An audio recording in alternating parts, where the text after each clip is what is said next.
Hello and welcome to this week's video.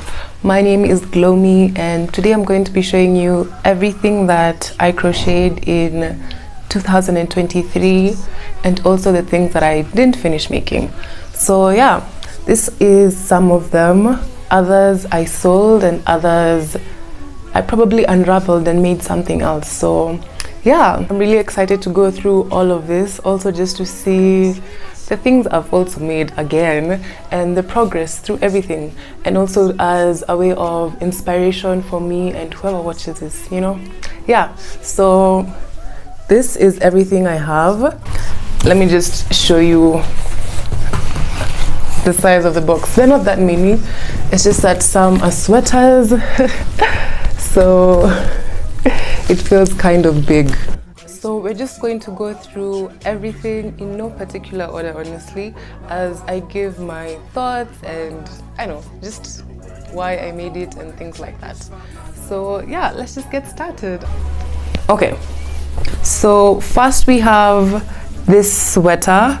I started making this sweater in 2022, but I didn't finish it up until 2023. So this is the first raglan sweater that I made.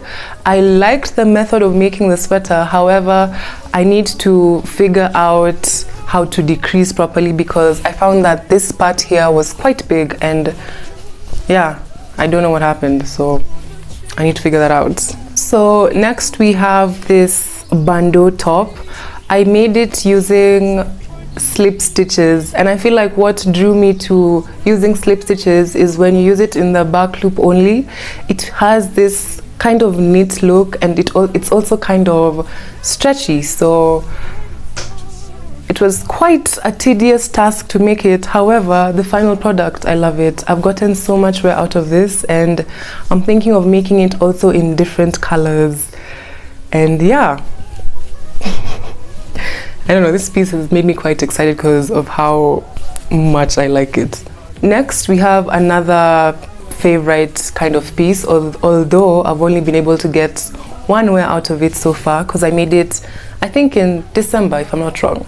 So we have this bandeau top, which now you tie it at the, you fasten it, you close it at the back with the buttons, and then you close it as a halter top as well.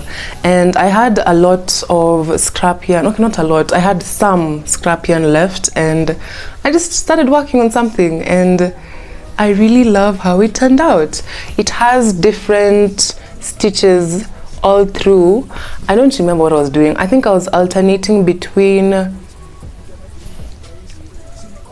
a half double crochet and a single crochet. Yeah, that's why I should write my patterns down because I don't remember what I did.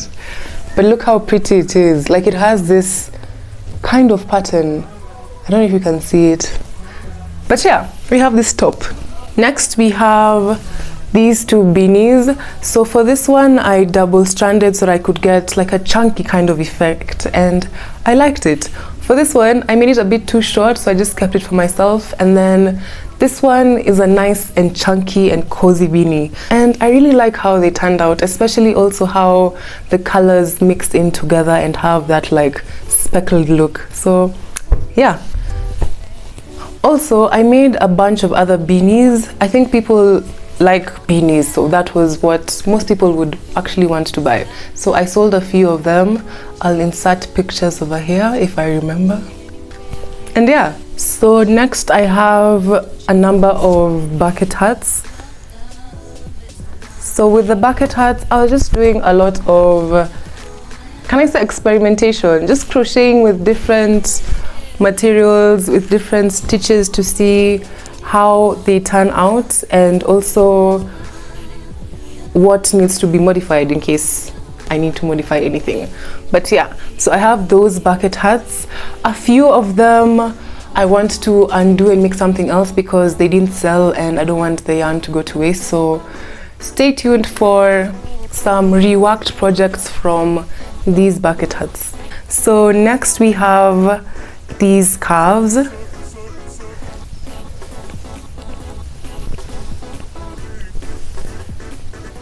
So this was the first scarf that I made, and what happened is I had some extra flowers from a different project and decided to go to town.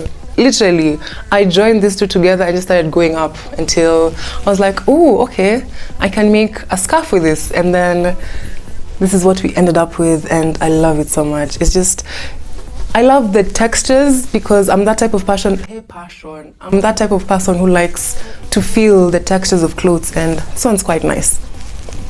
And then after that, I made this scarf. This is actually an accessory. I don't know if I've said it's only a scarf. It's an accessory. I made it for a pattern test for Erin Rico on IG. Yeah. Then next we have this scarf. So for this one, heavily inspired by Harry Potter. You can see the colors, Gryffindor. I made it using a linen stitch, and I really love how the pattern turned out. Like, it's just so pretty. And then finally we have this one. This one is actually my favorite scarf.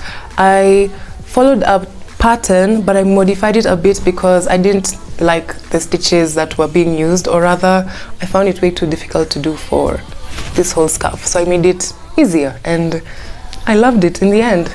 Again, with the textures, I also learned this new stitch that gives this kind of braided effect, which I really like. I think I'll use it for a different project and see what I can come up with. So next we get into the mesh obsession. I don't know how it started, but I'm not even mad at it. I'm not at all. So first we have this shrug. I actually recently redid this because it became too big and I wanted it to fit better, because I also got a lot of use of it before I ruined it. So I made this shrug. I alternated between different mesh stitches and then also switched up the hook size a little bit to get a bit, I don't know if you can even see, but the sleeve goes out towards the bottom. Yeah. Then next we have this yellow one. This one I love so much. You've probably seen it if you've been watching my videos. I love this one so much. I get so much use of it, and yeah, I will not stop wearing it ever. If you're tired of it, go away. Anyway, next we have this mesh vest. It was actually a full sweater like this one, but I undid it to make another top that you will just see right now. So then I made it into a vest, and I've worn it hiking a few times, and it's really nice. So I don't know what else to say. It's a mesh vest. Oof. Then next we have this mesh dress. This was a pattern test. It was called the fishnet pattern. Yes, the fishnet dress, and this is the orange I took from the other sweater just so I can get the length that I wanted. I chose to do a very long one, and honestly, best decision because I love it. I love it so much. And then finally, we have the most beautiful sweater. This was also a pattern test. It was the honeycomb sweater, and y'all, just look at that. Just look at that. The pattern was just very well written, very well made, and I think I want to make this into a dress because I just love it that much. But yeah, that's the end of the mesh. Oh wait, I'm missing one more. We have this one as well. This is actually, I think, the first mesh. No, that's not true. I made one last year as well, like in 2022. But anyway, this is another pattern test that I did. This was the first time that I was doing intarsia crochet. It was a bit of a learning curve, but eventually I got it, and it's very pretty. I'm thinking of using this method to make some like tapestries for like decorating my living room. But yeah, we'll see. So we have this. It's very cute. I went with it to Watamu and got the very best pictures. That was not correct English, but you get the point. And then we have the multicolor pieces. I had some leftover yarn, colorful yarn, so I made these socks. I'd been wanting to make socks, and I was like, you know what, just do it. If it goes badly, it goes badly. If it goes well, you have a pair of socks. And guess what, I have a pair of very beautiful socks, and yeah, I love them so much. Next we have this pair of multicolor shorts. So as you may have seen, I redid this again for the third time, and I think this is the final try because wow, look at this pair of shorts, and they fit really well, so I'm going to get a lot of wear from this. I'm so excited, like yeah. Oof. And then we have the multicolor cardigan. So this was my redemption of the previous patchwork sweater I made, so I was like, you know what, I have to elevate it because I can. And I used hexagon patchworks for the hexagon patchworks, I think that's correct. I use hexagon patches. Yeah, I used hexagon patches to make the back of it. As you can see, the theme was also like flower patches, so I made a few different flowers, as you can see. And then for the front part, I used the linen stitch because I really like how the linen stitch looks like. And then finally for the arms, I used the lemon peel stitch. So all these beautiful patches and stitches came together to make my coat of many colors. Next we have these phone bags. So I used to have a plain yellow one, but I gave it out, so I made a replacement because I get a lot of views from it and I wanted to have it again once I gave it away. Anyway, you get the point. I made it for myself again because I liked it. And then for this other two, I made this for the Hustle Sasa showcase. Unfortunately they didn't sell, but look how pretty they are. So if you want phone bags, these are still available. So then we have this cat beanie. I'd been seeing this a lot on Pinterest and on TikTok, and I finally made one for myself, and they're very adorable. I love them. Then next we have this boucherie.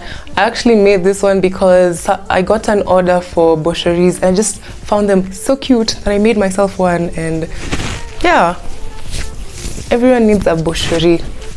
Like, look at that, I look so cute. Although this one makes me look like I'm a racer.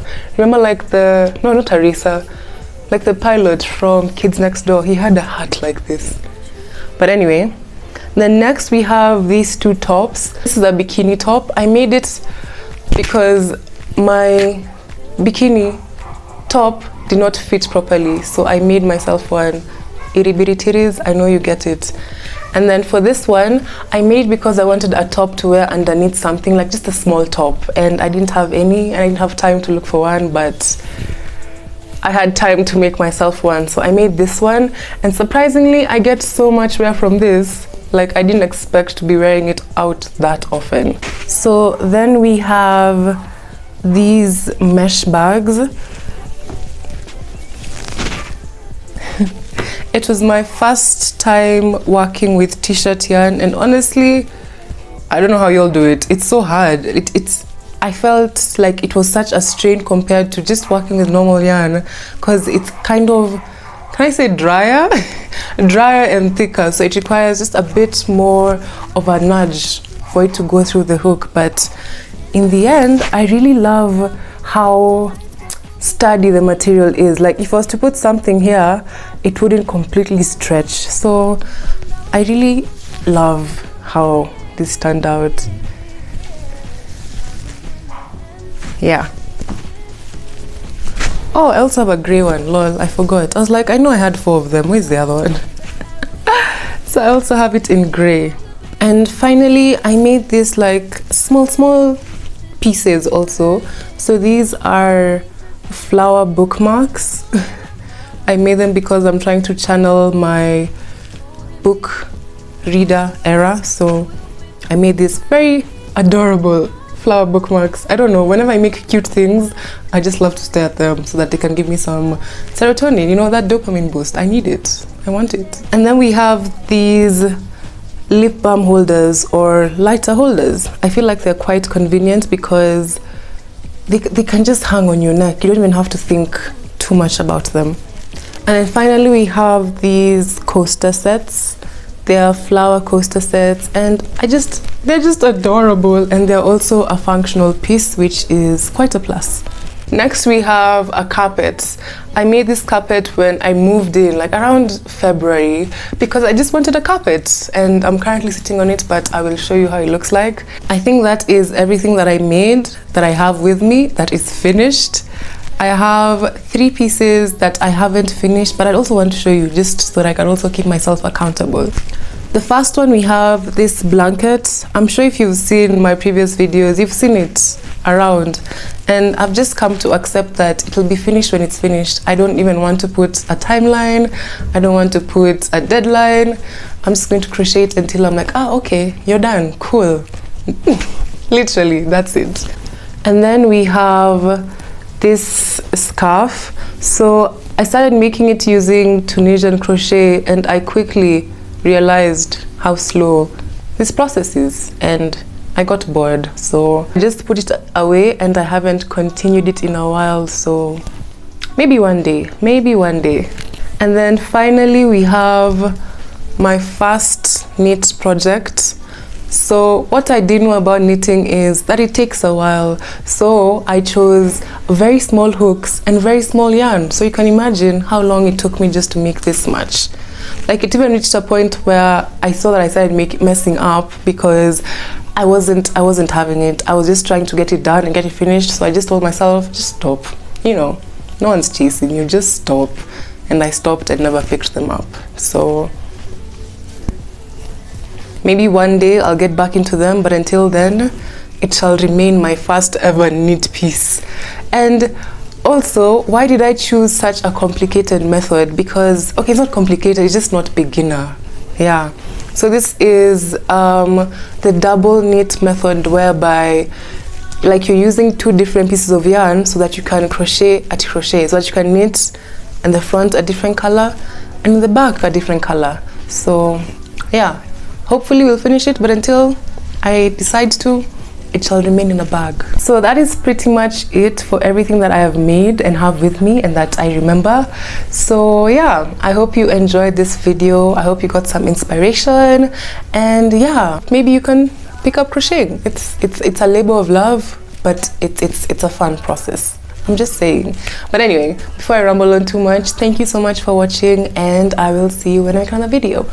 Bye. Make sure to subscribe, it's free.